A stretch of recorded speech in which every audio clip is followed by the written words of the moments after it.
Le projet de la troisième phase de couverture nationale en télécommunications a été au cœur d'une réunion tripartite entre le gouvernement de la République, la société Huawei et les responsables de la société Congo Télécom.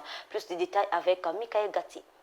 Le gouvernement congolais est résolument engagé à émailler le pays en infrastructure de télécommunications. Son projet de couverture du territoire national, qui est à sa troisième phase, est aujourd'hui confronté à plusieurs blocages impactant ainsi le processus enclenché en raison d'un manque de financement adéquat. Cette troisième phase, qui a pour ancrage la connexion des ménages en fibre optique par la société Congo Télécom, était au cœur d'une réunion tripartite entre le ministère des Postes, Télécommunications et de l'économie numérique, celui de la coopération internationale et de la promotion du partenariat public-privé et la société Huawei Congo ce 2 juin. Pour les deux parties, plusieurs écailles handicapent le projet. Il faut donc mutualiser les idées en vue de relancer les travaux. Il était question donc que nous fassions le point de cette coopération à ce jour et de savoir quels étaient les points d'avancée et éventuellement les points de blocage. Donc il nous avait instruit avec le ministre des Télécommunications pour que nous organisions cette réunion avec la société Huawei et donc nous sortions les contours de cette question, ce que nous avons fait.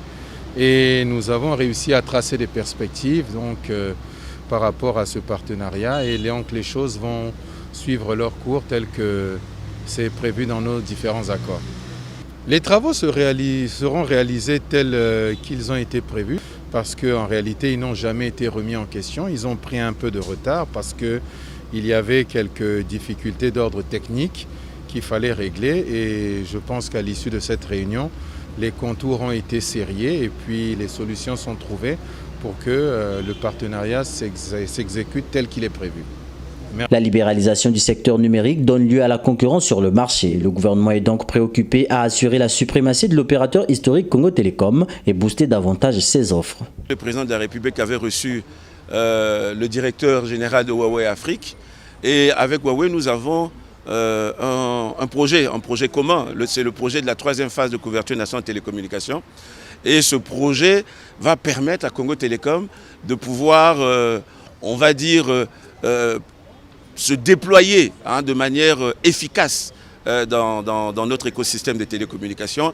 C'est le projet qui va permettre à Congo Télécom d'effectuer ce qu'on appelle le dernier kilomètre, c'est-à-dire de raccorder les ménages et les entreprises à travers la fibre optique très haut débit, mais aussi d'être un opérateur mobile avec un réseau mobile et la 4G. Au terme de ces échanges qui augurent de bonnes perspectives, les deux parties se sont engagées à ne ménager aucun effort pour diligenter la situation. Ils devront mettre en musique des stratégies de coopération économique pour faciliter le concours des investisseurs et des bailleurs de fonds étrangers.